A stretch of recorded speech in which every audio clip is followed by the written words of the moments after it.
All right, we finally made it, guys. We're to the 10th, final commandment, and it's a different one. It's a different style of command on this one, because it's just a lot different. And so, just to review, we keep saying the same thing every time. These are a chance of when we do these commands, when we live these out, that we're reflecting who God is to the rest of the world. It was the same for them and the Israelites in that time. It reflected to the rest of the world who God is and His nature, and how we're a different people with the way we live this out. But it's an opportunity for us to see the world differently. It's an invitation to not have think law, but think lens.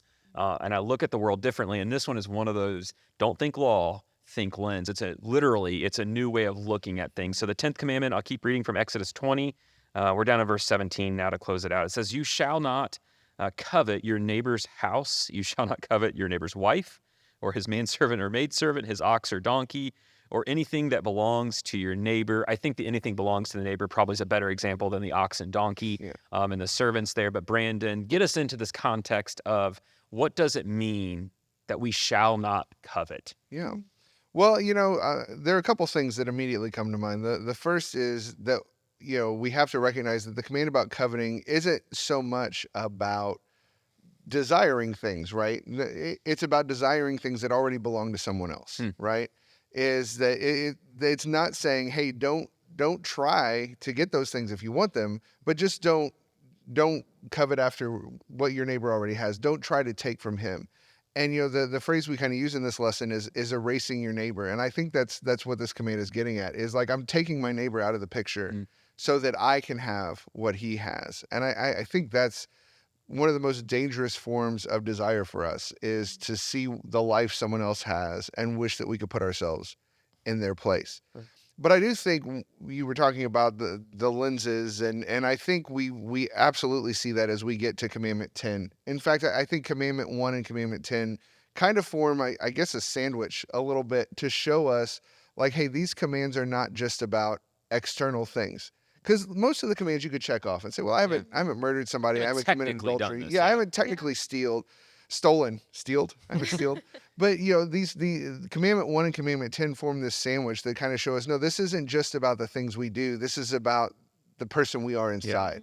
Right? That coveting goes from an external reality to something internal. Like, what's going on internally? The first command, you'll have no other gods before me. Well, just because I don't have an idol on the mantelpiece doesn't mean I don't have one in my heart. Yeah. Right? And so the commandments that bracket the other 10, I think, really have a way of pushing inward to the other ones and saying, well, this is what it looks like externally, but remember these two on the outside.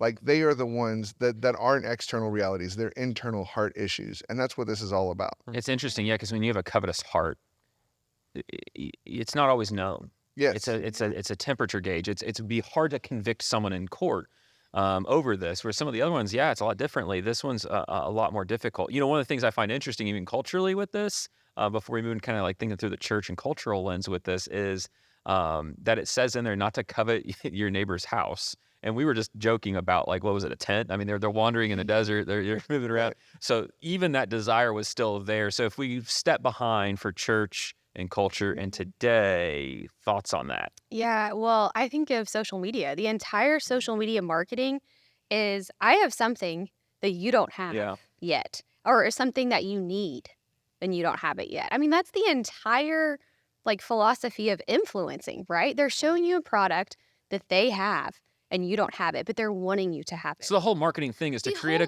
coveting heart. Yes, and so I just see that, and I even feel that in my own heart. I actually texted a friend yesterday. She actually is an influencer with fitness and things like that. And my exact words to her were, stop making me want to buy all the things. And I'm like, oh, yeah, that is my heart. I kind of goes back to what Brandon said, all the rest of them I can kind of check off, like adultery, whatever, all those things. And I'm like, oh, this is the one that's really my hard internal spirit of I really do deal with this almost every day. And yes, I think a lot of it is the culture around us. But like you said, I don't think it matters which society we're in. I think we all have that idol in our heart, even though we might not be able to quite name it yet. Because I think that also it ties back to what Brandon was said of that first commandment, right? Like the more fulfillment we have in the Lord, the less fulfillment we're going to have in those things that we covet or think that we need. Yeah, and once you see someone else with something, whether it's a thing or a situation, you think to yourself, I deserve that, right? Yeah. And you didn't know that you had a problem that needed to be solved until you saw someone else with that item that would solve the problem you didn't even know you had till you Right. saw that. And you can see the same thing with family vacations or trips or whatever it is in life. You can see all the different ways that that covetous heart, it just starts to breed a discontent and a mistrust of God as our provider. And it really does start to break down what's going on. So, Derek, personal level, take us inside. Yeah, I mean, I think Jesus's life showed a perfect example of what is absolutely necessary for us to live a good life, right? Like, I think that's perfect. And obviously, it's 2,000 some years ago, and things have changed, but I think there's a lot of things to learn there. Secondly, I think that comparison kills contentment every single time, every single time, and it goes back to some of the other things we've talked about so far in the study is that, like, when we want something that's not ours, we're potentially, I think Brandon, it was you who mentioned it, like we're potentially taking something from someone else that was their blessing that we're now wanting to put on our own in our own place. And so I think for me, I think that the healthiest seasons of my life are when I'm not worrying about what other people have, what other relationships people have, what type of job someone has that I may want, what type of car someone has, what type of house someone has, what type of kids someone has, what type of wife someone has. Because you can keep going on. I mean, there is a never-ending list of how you can be discontent with your life. And at the end of the day, I think the way that Jesus lived was really interesting. Right, because John Mark Comer in his book that you talked about several of our studies ago was that, part of us being disciples of Jesus are being apprentices of his. And that means that, we need to be following completely, not only the things that he said, but the way that he lived. And he lived very simply, very frugally, very wise, as Jesus himself relied on the Father, had no place to lay his head. And he changed the world, And so in our culture, like to Sarah's point, I think culture wants us to live this loud life where we exalt our name higher and loud as we can until we die. And I think the gospel is the complete opposite. I think if we lived a quiet, simple life to where no one remembered us, but remembered Christ, well, then that's a life worth living. And I think you can find a lot of contentment in that. Yeah, and I think, again, you keep pointing to the idea that it's not just not coveting, it's like literally be the opposite of that. Yeah. Like literally go in the opposite direction and you'll land where it is. And this drives us to what we really want. It drives at the word desire. What are the desires of your heart? Are they on earthly things or on heavenly things? And, we have to really rein that in. Like Jesus's desire above all things was that he would do the work and will of his Father. And so nothing else got in the way of what that is. But I think practically speaking for us, how many of us, like, I'm 39, I'll be 40 this summer. I've lived just long enough where you've accomplished the second goal in life, right? Like we're not in our first home that we had and we've been able to move to our second home, right? I'm not in the original car I had, I'm in my second car and been able to do a couple of those things. And I know many of us have, but how many times have you gotten that thing that you didn't think you would get to, and then you get there and you're pretty sure my life's going to be so much better when, and then you get there and guess what? There's always another thing. There's not even that, but it's like it didn't even solve your problems. You're like, I still feel the same way. So as we think about desire, Sarah, like how does desire and covet interplay with just kind of your everyday walk? Well, I was kind of thinking through, like, with all of these commandments that we've studied, it's always we're searching for something to satisfy us, right? Like, if we're lying, if we're stealing, if we're coveting, if we're committing adultery, like all of these things, we're constantly searching for something to fill that hole in our hearts. And it's not going to be anything but Jesus. And so it all goes back to the first commandment of if I love the Lord and I serve him, then all of these other things, I'm still going to struggle with them. But man, if we get that right priority first, Yeah. and He is the desire of our hearts, then all the rest of these kind of fit in their right place. Like we don't have to constantly spend energy and time and money sometimes Yeah. to find those things to fill the hole and satisfy us. All right, Brandon, last word on this idea of coveting and take us to the practical.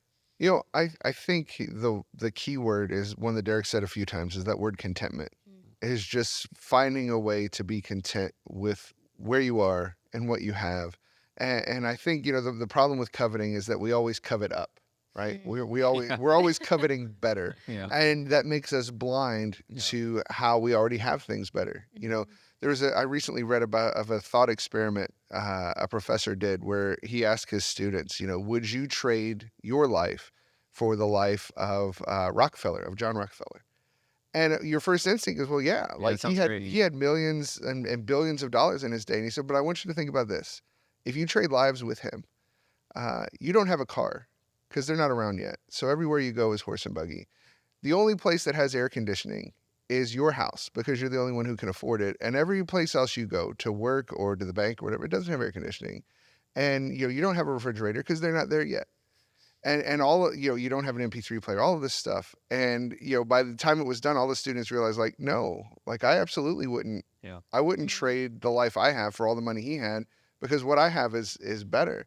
And I think covetousness blinds us to that reality of how good we have it, or I guess to say it a better way, of how God has blessed us already. Yeah. And when we covet the ways He's blessed other people, it just leaves us feeling empty. Because we just don't see what He's already done. Yeah. We should not look for other things to satisfy what only God can. And if anything, I'll end all of these things with the same thing we've been saying, is when we live these out, our heart reflects who God is, and the whole world gets to see, wow, these Christians, they don't look at me with envy and jealousy. They're content with whatever little they've been given. And honestly, the less you have and the more content you are, what a bright light that does shine. And it gives us a lens for contentment, which is do not covet.